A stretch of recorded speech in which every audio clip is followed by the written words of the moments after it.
están ustedes? Muy buen día, un gusto de saludarlos.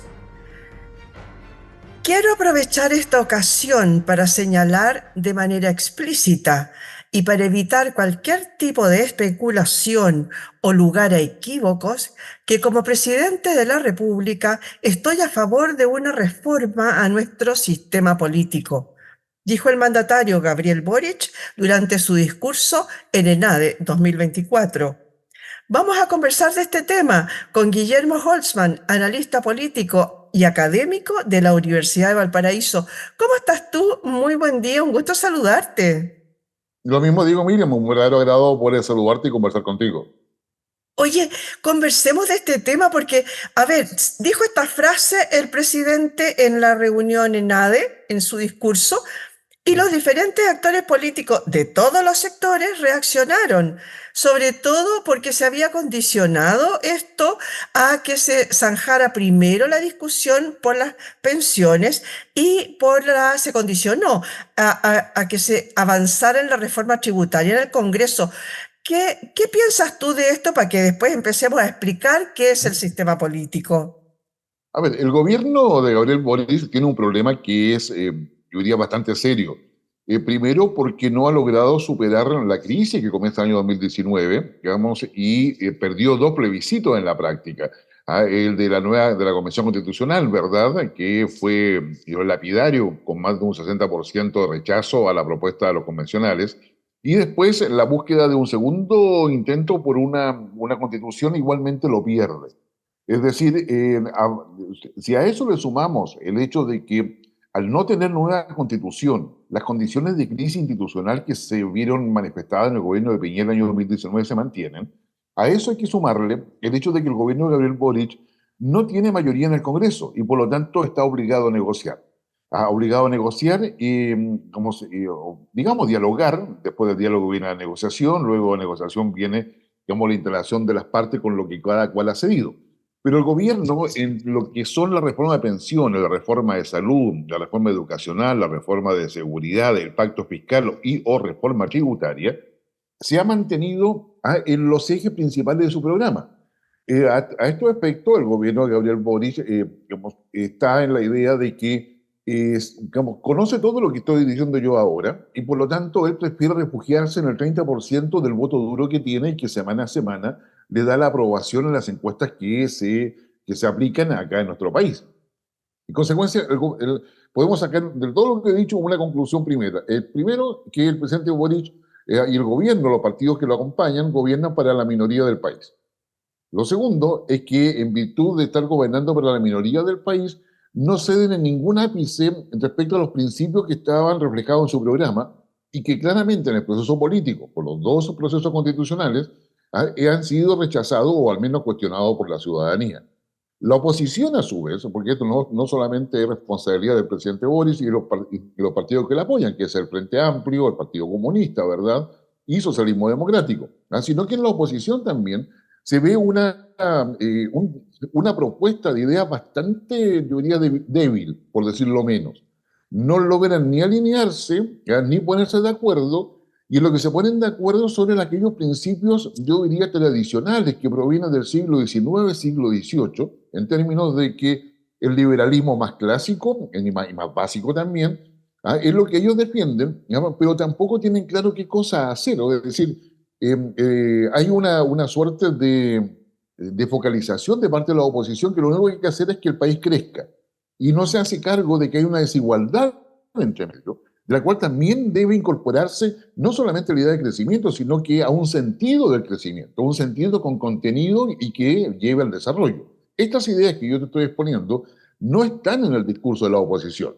En consecuencia, digamos, en consecuencia lo que tenemos es un gobierno que se autoaísla, la oposición coopera en el aislamiento, ¿ya? Y eso da como resultado una suerte de una polarización que no nos afecta a nosotros como ciudadanos, sino que afecta a quienes tienen acceso al poder o están en las redes de poder, pero que estanca al país en muchos sentidos porque estamos peleando, ellos pelean en términos ideológicos, de izquierda a derecha, para que todos lo podamos entender, un poco más que eso, pero cómo se colocan en esas trincheras, y nosotros como ciudadanos estamos en la idea de que, bueno, ¿y para qué vamos a hacer todo esto? ¿ah? Si en realidad, digamos, tenemos problemas acuciantes que no solamente tienen que ver con la inflación, el desempleo, o sea, aspectos económicos que tocan mi bolsillo, sino que también tienen que ver con las condiciones de seguridad. O sea, vivimos en un clima de inseguridad y temor que es evidente y que así se ha profundizado de manera, yo diría, digamos, latente con el asesinato alevoso de 3 carabineros en la zona de Cañete. Oye, pero a ver, es cierto lo que dices tú, el tema de la polarización, hay mucho individualismo, hay mucho caudillismo hoy día, ¿no? Cada uno tira para su lado, un poco como que se pusieron discos los distintos sectores políticos, ¿no? Eh, pero hablemos primero, partamos por el principio, ¿qué es el sistema político? ¿De qué estamos hablando? Toda la gente escucha el sistema político, que hay que cambiarlo, que hay que reformarlo, pero ¿de qué se trata? Algo se quiso hacer durante el tema de la reforma a la Constitución, pero tampoco se logró, porque bueno, no se logró nada, solamente un gastadero de plata, ¿no? Pero ¿de qué se trata esto de reformar el sistema político? A ver, cuando hablamos de sistema político, lo estamos hablando enfocado específicamente, que el sistema político es mucho más amplio, pero para los aspectos del debate que tenemos acá en Chile, tiene que ver con la participación y la representación. El tema de fondo acá es que hoy día en Chile hay 26 partidos políticos, pronto van a ser 29, y tienen representación parlamentaria 21. Ahora, ¿cómo pones tú de acuerdo a 21 partidos políticos respecto a ideas que tienen que ver no solamente con la ideología, sino con el desarrollo del país? Bueno, eso ha entrampado la iniciativa del gobierno porque no tiene mayoría en el Congreso, tiene minorías, es decir, cada vez que va tiene que primero negociar con los propios, con los que lo apoyan, luego buscar cómo si hay algún diálogo con la oposición y luego tratar de buscar el voto de los independientes. Así fue como llegó Carol Cariola a ser presidente de la Cámara de Diputados. Primera vez que una representante del Partido Comunista tiene esa posibilidad. ¿Ya? Entonces, y para muchos eso es también es el juego democrático. Pero sucede que más allá de ese nombramiento, lo concreto es que las leyes esenciales del gobierno no logran avanzar en el Congreso. Y esta semana o estos días vamos a ver las dificultades que va a haber con la agenda legislativa de seguridad a raíz de la reacción parlamentaria, a raíz de los asesinatos, ¿no es cierto?, que señalábamos alevoso de los 3 carabineros en la zona sur del país. Entonces, y cuando hablamos de sistema político, hablamos de participación y representación. Y ahí hay, entonces las reformas van orientadas cómo disminuimos el número de partidos. Asociado a eso está quienes proponen, pero no nos quedemos ahí, no solamente disminuyamos el número de partidos, sino que disminuyamos el número de diputados. Porque vemos que en el Senado, que son 50, es más fácil ponerse de acuerdo, mientras que en diputados, que son más de 150, y las dificultades para llegar a acuerdos son bastante evidentes para todos nosotros, independiente de qué trinchera estemos. Entonces, yo creo que ahí hay un primer tema donde va apuntado la reforma al sistema político. Ahora bien, ¿por qué tenemos tantos partidos representados? Porque hace años atrás, digamos, a raíz de toda la discusión del régimen binominal heredado de la constitución de Pinochet, ¿no es cierto?, en el año 80, se modificó y se pasó a un sistema proporcional. Ahora, en términos muy simples, los sistemas mayoritarios, porque el binominal era un sistema mayoritario extremo, o sea, que estaba, yo diría, digamos, casi en el límite de poder digamos, generar una mucha concentración de poder. El sistema mayoritario en general lo que permite y obliga es que los partidos políticos tienen que converger hacia el centro político, porque es ahí están los votos que les da la mayoría a uno u otro. El mayor ejemplo probablemente que tenemos ahora que está en la prensa es el sistema mayoritario estadounidense, donde el sistema mayoritario digamos, incentiva el bipartidismo. Ya sea que el bipartidismo en términos de que sean dos partidos políticos que están como en aceras distintas, o que sean conglomerados de partidos que se unen pero que actúan como si fueran bipartidistas. ¿Ya? Y eso normalmente da bastante más estabilidad a la estructura de poder y normalmente va asociado a que quien gana la presidencia también tiene mayoría en el Congreso. Es decir, tiene facilidad para gobernar. ¿Ya? En cambio, el sistema proporcional, ¿ya? El sistema mayoritario, como se incentiva que los partidos políticos converjan al centro, ¿Qué es lo que sucede? Que los partidos que son minoría y que están más en los extremos, de la izquierda y los extremos de la derecha, quedan fuera, porque no cumplen los requisitos para ser partido político y no tienen la capacidad de aliarse con aquellos partidos grandes que son los que definen el bipartidismo. ¿Ya? Ahora, contrario a eso, que fue la reforma que se hizo hace algunos años atrás, vamos, entonces, no, todos tenemos que participar, todos deben estar representados.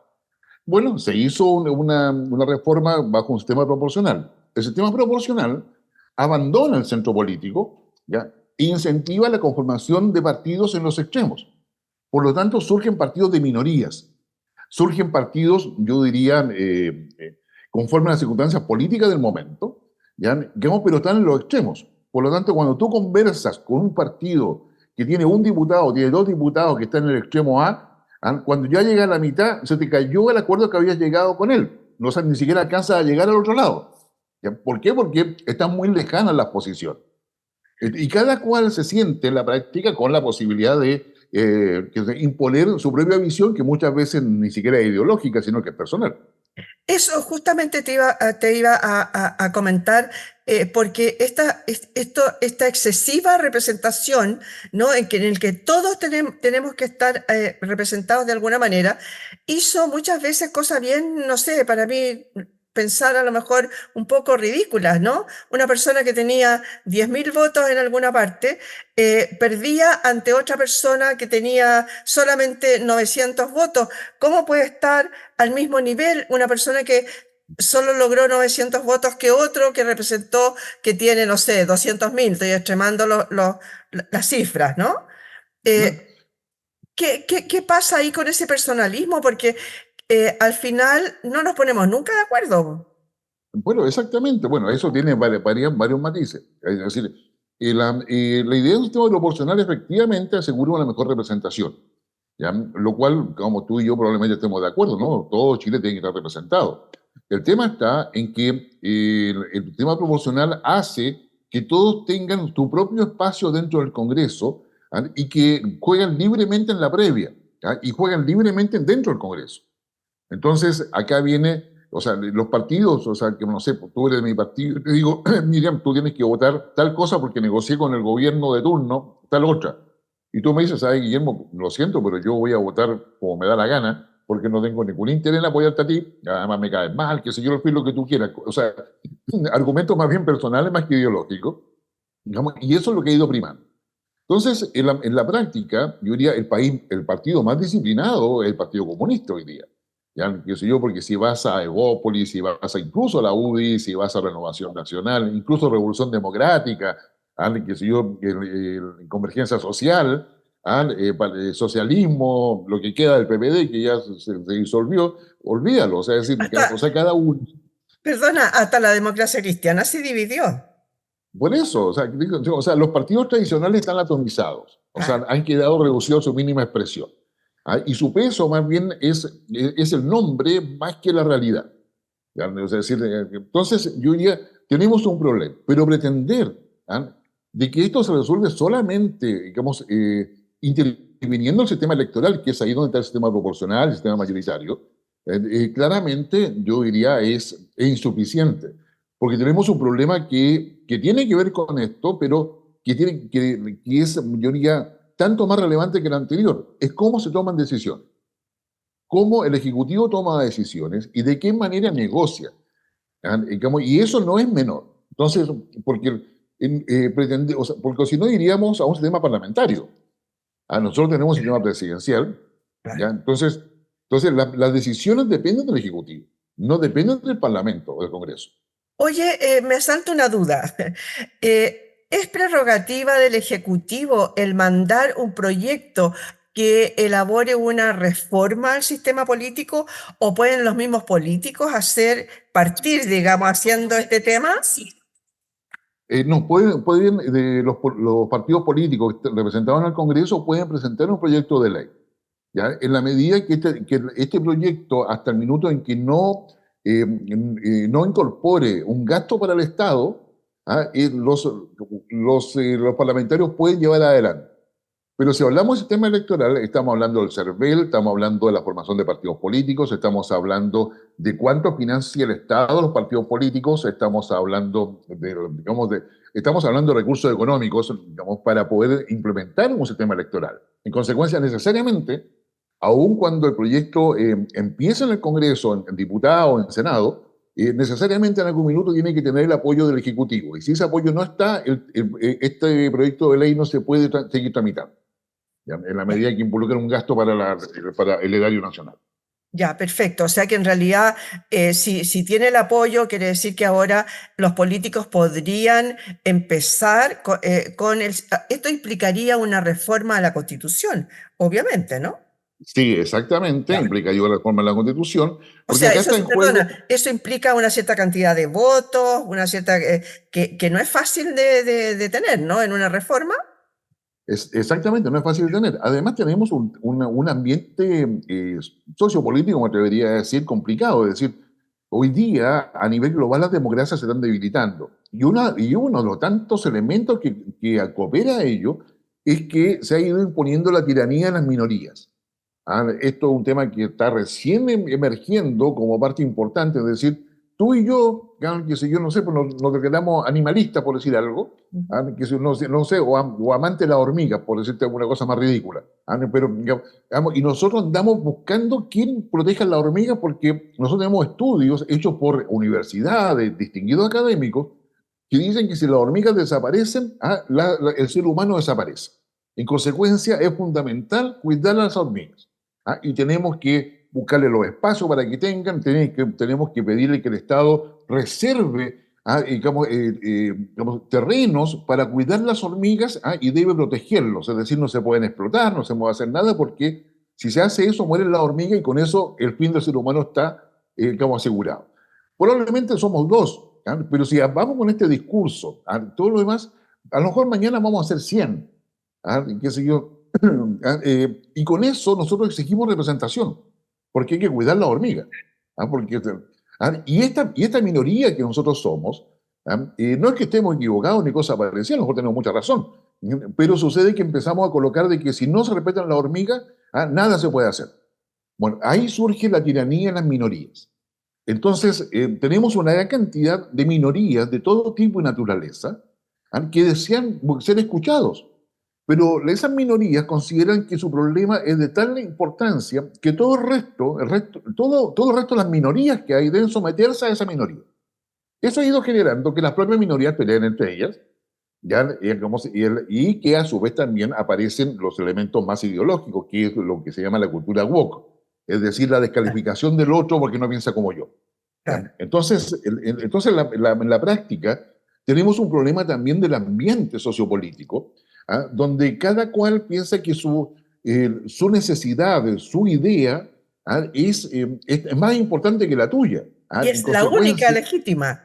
claro, entonces como yo encontré mi verdad. Entonces esta suerte de intentar instalarse como un autodios, qué sé yo, o sea, dejando de lado todo lo que es la Ya. necesidad de que nosotros sumemos para una sociedad que sea más solidaria, que sea mucho más colaborativa, etcétera, se van perdiendo. Y con eso también, digamos, ¿qué pasa? ¿Qué pasa? Que las minorías ven en la estructura de poder una amenaza permanente, porque los que están en el poder lo que buscan es mantenerse ahí y Mantenerse. abusar de nosotros, claro.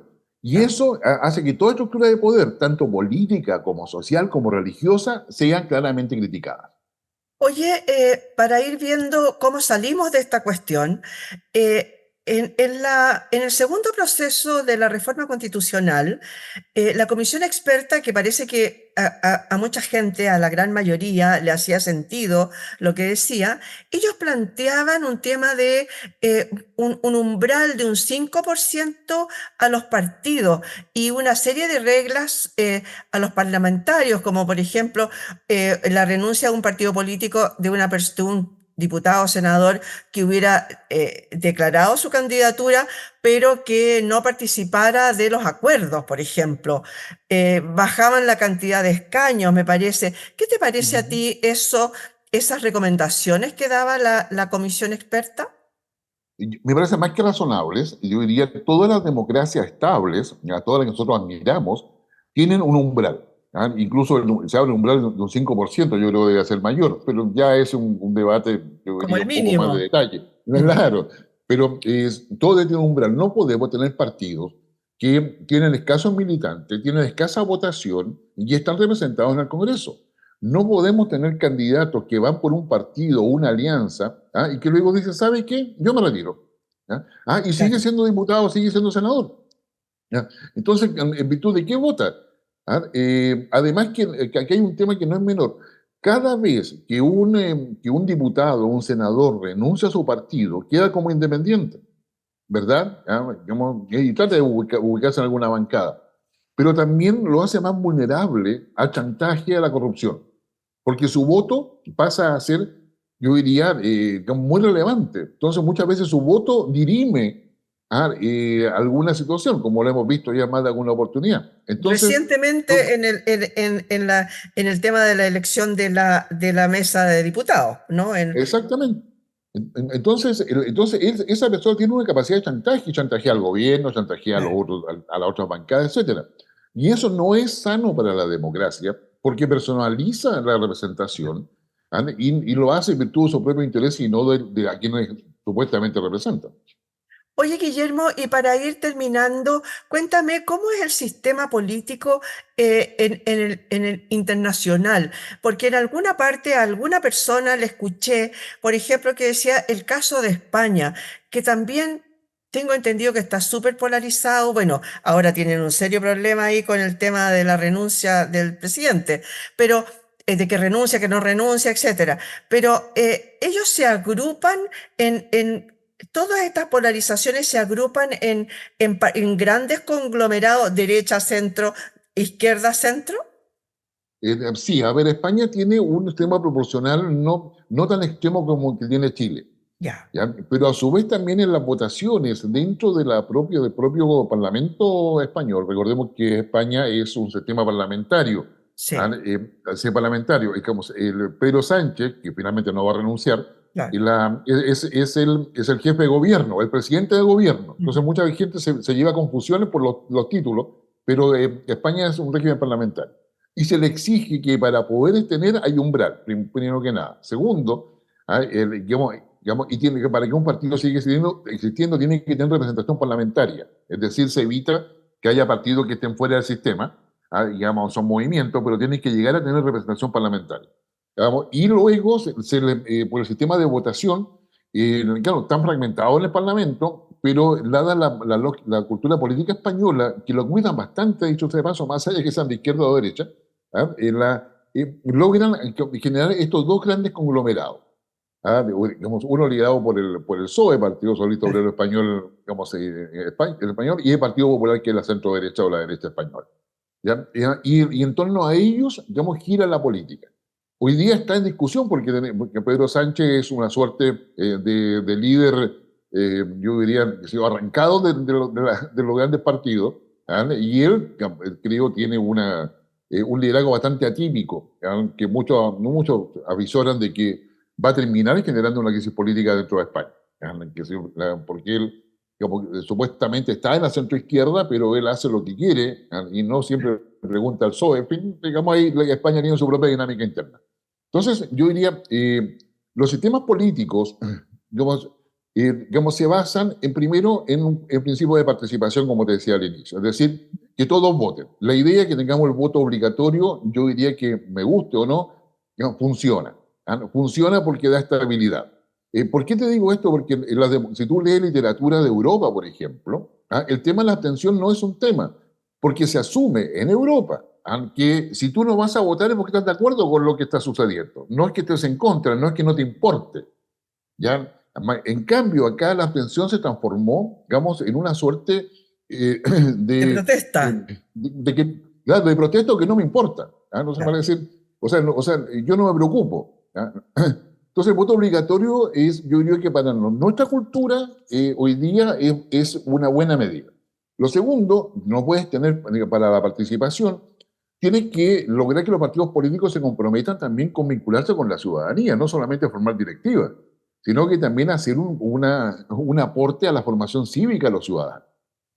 Ya sea que lo haga con su ideología, lo que tú quieras, pero que es el sentido que aprendan a dialogar desde jóvenes, ¿ya? Que aprendan de que el poder se distribuye, porque el sistema político finalmente lo que hace es busca fórmulas que sean legítimas de distribución de poder, ¿ya? Y mecanismos necesarios para la resolución de conflictos. Entonces digamos, los partidos han abandonado a la militancia.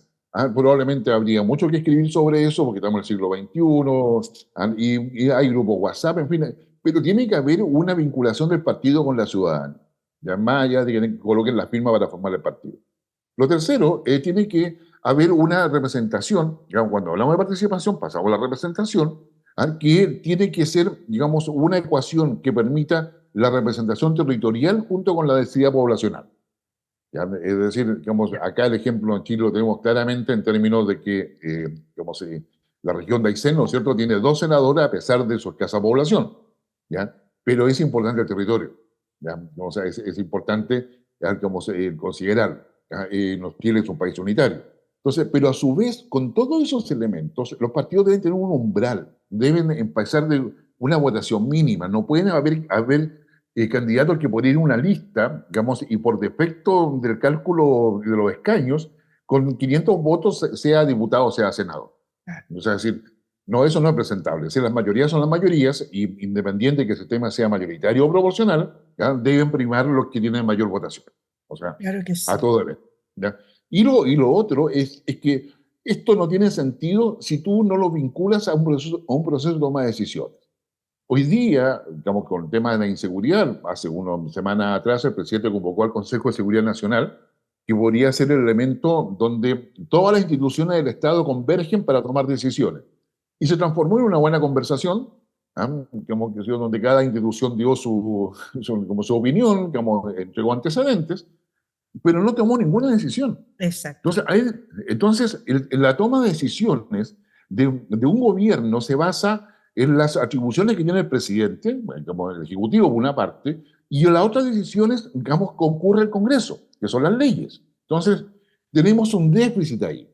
O sea, es decir, no todo lo puede solucionar con leyes, aunque si yo hacer un despliegue preventivo, o sea, por ejemplo, cerrar las fronteras, aunque pareciera ser un imperativo hoy día para tener condiciones de seguridad. Es decir, yo sé lo que propongo, es decir, ¿sabe qué? Cerremos frontera, y hagamos refugio tal cual, digamos, se hicieron en Francia, en Alemania, a raíz de la migración forzosa de sirios a Europa, o sea, Turquía los tuvo. O sea, pero no los dejemos llegar a las ciudades si no sabemos quiénes son. O sea, la migración irregular constituye un debilitamiento permanente de la estructura del Estado en diversos sentidos. Porque llega gente que más allá de su condición, tú no sabes quién es. Tú no sabes para qué sirve, qué aporte te puede hacer al país. Nosotros vamos a tener mejor espíritu, digamos, de acoger a los migrantes, pero con algunas condiciones mínimas. O sea, entonces, yo diría, y para desincentivar este proceso migratorio regular que ha ido creciendo en Chile y que finalmente termina vinculándose lamentablemente a los hechos delincuenciales que tenemos y al nivel de violencia criminal que poseemos, una solución es colocar refugio. O sea, vale decir, pero eso significa el Estado presente, porque en ese refugio tiene que haber salud, tiene que haber educación, tiene que haber condiciones higiénicas, sanitarias, etcétera. Es un costo, sí, pero ese costo es mucho más concreto, que el tenerlo en las ciudades sin saber dónde están o qué cosas hacen y que después no lo puede expulsar. Entonces, hay acá un tema donde hay decisiones que el Ejecutivo requiere tomar, pero que son responsabilidad del Ejecutivo que no necesariamente pasan por el Congreso. Entonces, tiene que haber una ecuación ahí. O sea, participación, representación, sí. Toma de decisiones también. Y ahí tiene que haber eficiencia en todo ello. Oye, yo creo, me da la sensación, no podemos seguir conversando porque se nos acaba el tiempo, pero me da la sensación de que esa eh, estabilidad, digamos, en el sentido de que no se toman las decisiones, es porque no se sabe a lo mejor o porque van en contra de lo que siempre se dijo, ¿no? Porque hemos escuchado de repente que dicen, no, que vengan, qué sé yo, serán bienvenidos, estarán bien, pero no se toman políticas para mejorar el sistema, ¿no es cierto? Exactamente. O sea, no se toman las medidas necesarias y Claro, son decisiones del Ejecutivo. O sea, no sacan claro, nada con decirle, no, el que invitó a los inmigrantes fue Piñera. Sí, o sea, haya sido Piñera, haya sido Bachelet, haya el sido que Lagos, sea. claro, El que se equivocó en su minuto. Se equivocó, digamos, y estaba pagando las consecuencias, pero eso no quiere decir que no hago nada porque el claro, anterior tuvo la culpa o es responsable. Entonces, claro, entonces, acá se requiere tomar decisiones para asegurar el futuro, ¿ah? Digamos, no para poder darse un gusto ideológico. Entonces, yo creo que acá hay temas que son sensibles, ¿ya? Pero que requieren decisión ejecutivo. Mientras no haya decisiones, todos los ciudadanos están así, bueno, ¿y qué se va a hacer, pues? ¿Ah? claro, ¿Qué va a claro. suceder? Entonces, Y a río revuelto, ganancia del que gracias, quiere. de Uy, pescadores. obvio. Muchas gracias, Guillermo Holtzman, por haber estado hoy día con nosotros. No, pues nada, Miriam, un verdadero agrado poder Oye, verte, bueno, y muchos qué saludos pena, a tus seguidores. pero es que podríamos haber seguido conversando muchísimo porque hay mucho de lo que de qué hablar, ¿no es cierto? Muchas gracias por haber estado hoy día con nosotros. No, pues nada, Miriam, un verdadero agrado como siempre. Así que muchos cariños para ti y para todos los que te siguen. Muchas gracias. Conversamos con Guillermo Holtzman, analista político y académico de la Universidad de Valparaíso. Muchas gracias por haber estado hoy día en este punto de encuentro.